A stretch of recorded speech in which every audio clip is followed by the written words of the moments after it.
how many people here have read the statement on the legalization of cannabis marijuana for recreational use. This came out a few weeks ago from the Canadian Conference of Catholic Bishops. So it's a summary, a very brief one. So the point of tonight was to be able to kind of flesh it out and to explain it in greater detail. So one of the things that came about in the interviews with one of the bishops was the importance of discussing the idea of virtue, in particular temperance. And that perhaps is something that has, actually not perhaps, that has been lost in a lot of education, especially in early education. So I wanted to be able to kind of contextualize this discussion within that. So as we've heard so far, we have so much evidence that confirms, at least for the deleterious effects of cigarette smoking. Again, we have government policies and lawsuits that have sought to contain the damage in the decades since. Ironically, the same Canadian government, again, has now approved the personal use of recreational marijuana despite its well-documented deleterious effects. Recreational pot is part of a continuum of substances that some people use to either escape the burdens of life, as we heard, or to due to existential boredom. This is deceptive because that apparent escape actually aggravates the situation. It impairs the ability to face life's problems. It sometimes worsens financial or relationship struggles. Those of us that have friends and family, colleagues, right, that have co-workers that have been involved with this would understand how deadly it can be for the family. Unfortunately, the financial profit is also a big motivator for its legalization, as Dr. Wong alluded to. There's just a couple of articles here, both from the CBC. One is called Big Business for Legalized Marijuana, and the other is stating that there will be over $6 billion to be made thanks to recreational pot. Over $6 billion. This is in the near future. Now, there was a distinction made between recreational and also medical.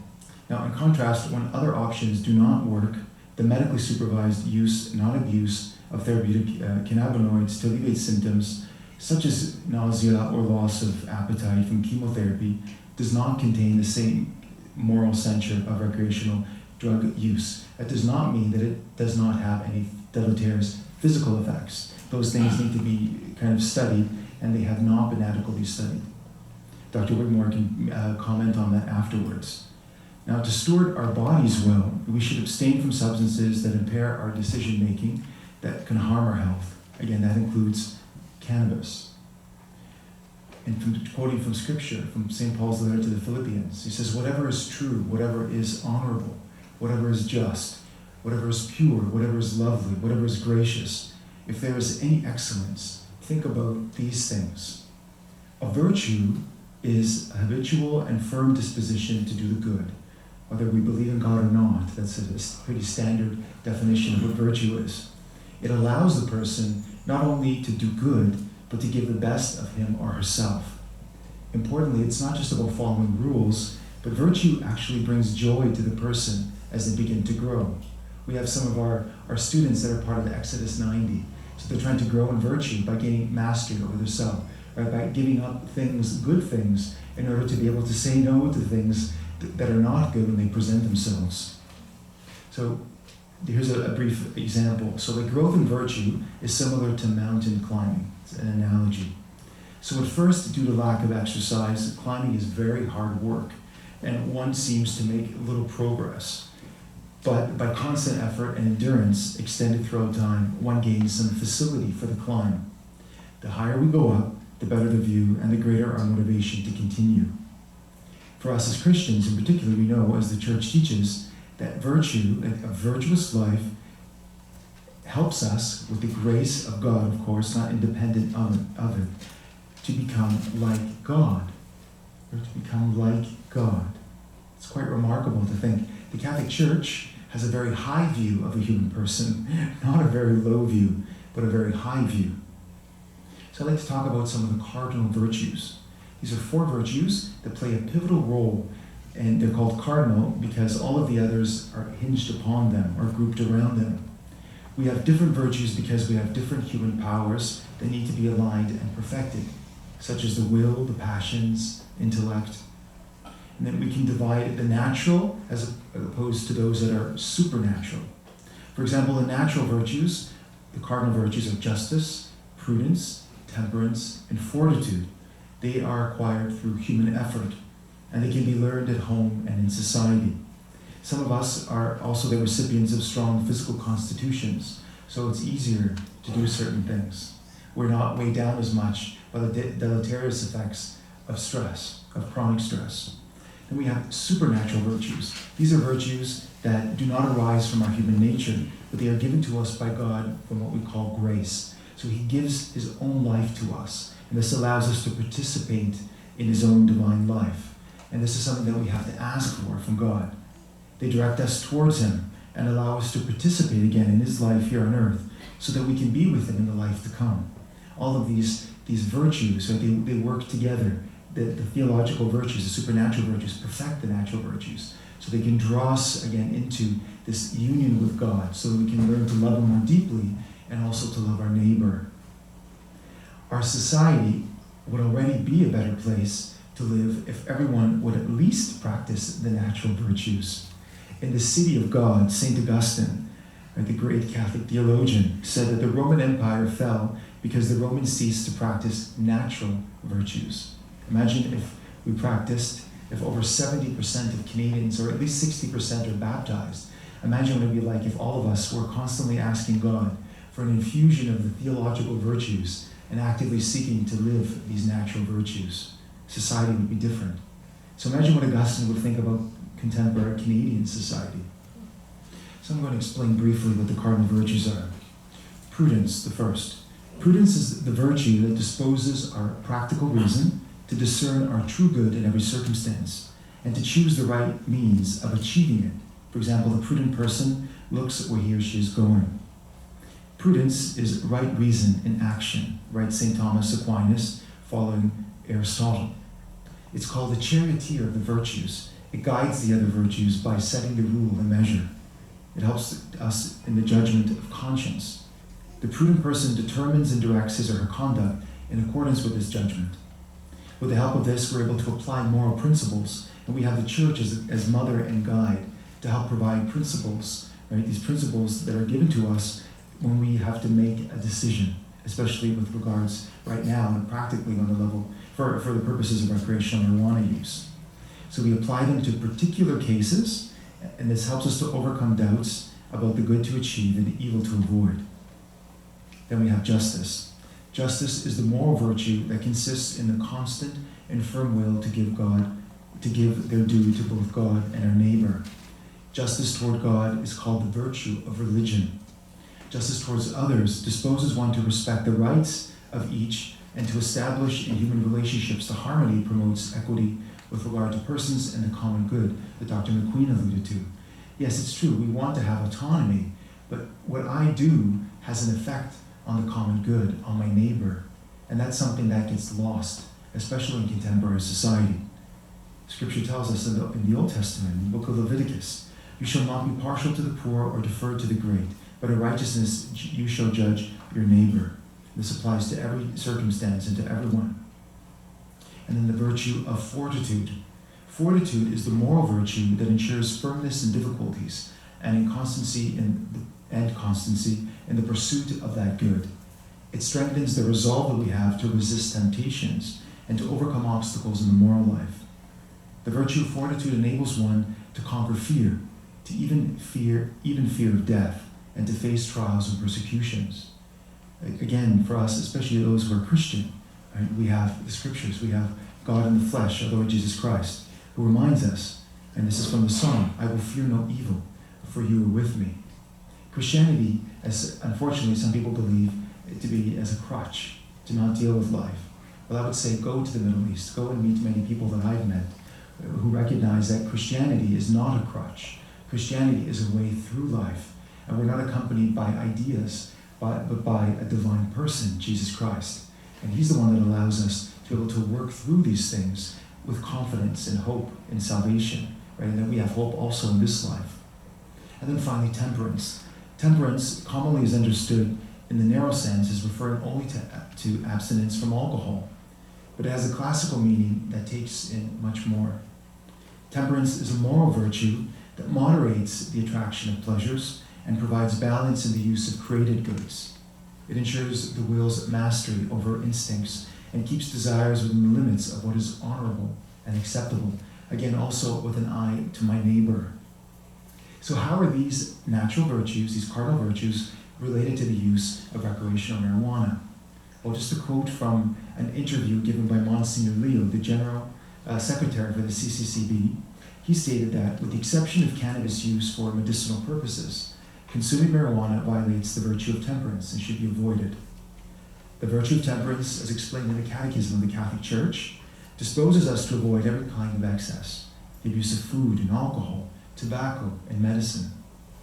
In a particular way, the Catechism underscores the use of any drug except on strictly therapeutic grounds is also a grave offense, for the use of drugs inflicts very grave damage on human health and life, and on the capacity to reason.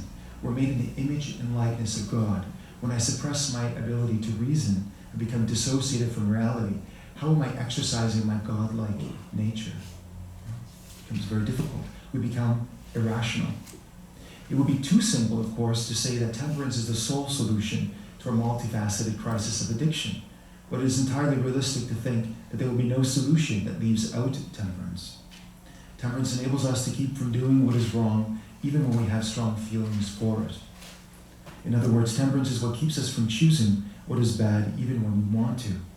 We know we have to teach. Right? When I was growing up, my parents would say, "This is good, this is bad.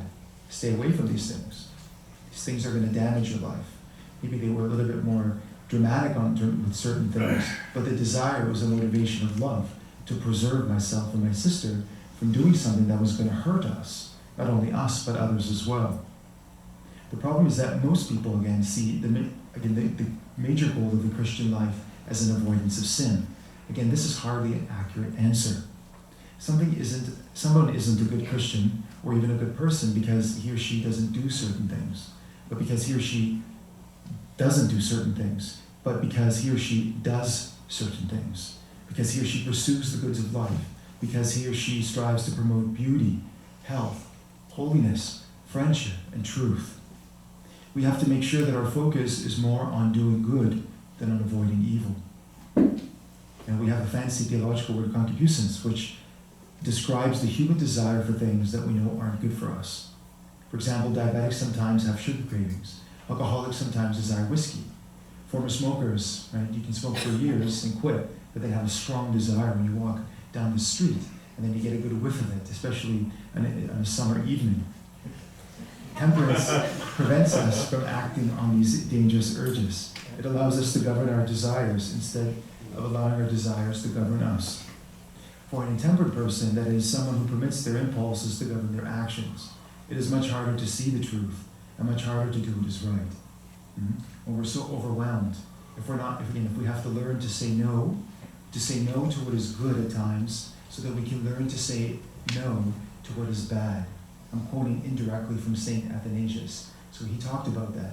That's why fasting in the Christian life and across all religions is so important. So we learn to gain mastery, but also so that we can give ourselves over completely and wholly to God, and we recognize when we're very hungry how much our existence depends upon Him. Now, our lives are often run by emotional drives instead of by prudence, justice, and fortitude. But temperance takes the reins from the urges and gives it back to the first three virtues. In a way, one can say that temperance allows the other virtues to get the job done. On a practical level, justice helps us to say no to marijuana out of love for our neighbor, especially our youth, who are the most vulnerable to its effects, as we heard explained in great detail. Fortitude helps us to not seek an easy escape from our suffering and motivates us to learn to work through it in prayer and fellowship. Again, our faith is not a crutch. It helps us to work through the reality of life. Prudence, it leads us to consider medical use only after other options have been tested and failed. Moreover, use of it for symptom control without the risk of getting high. That is a possibility. And temperance, it helps us to control our desire for an easy escape again by recognizing that marijuana use has toxic effects on the body and can alter our ability to reason and will the good. And then we have to talk about supernatural grace and how they work together. Quoting indirectly from the book of Isaiah, the prophet Isaiah, It is not easy to be strong in a society where what God says is good, the world now declares is evil, and vice versa, especially for our younger generations. There's very few clear guides out there to help them along the way. And we hope that this evening, we know that children are most likely not here, although I heard a baby in the back, that it's incumbent upon yourselves to go and to spread this message out to others. We see that temptations are increasing, making it, again, more difficult to be holy. This is not just with regards to marijuana and other drugs, pornography. They're distorting the view of the human person, which sexuality is a beautiful gift from God, but many young people have a distorted view. Imagine the effects on their future relationships. There are now studies showing that younger men are having fewer desires for marriage because of addiction to pornography. Imagine lower IQs and fewer children in our society. How do we go forward? Think about it. These are practical things. These are practical consequences. Okay, but in God's goodness, however, He does not leave us alone, but He remains close to us.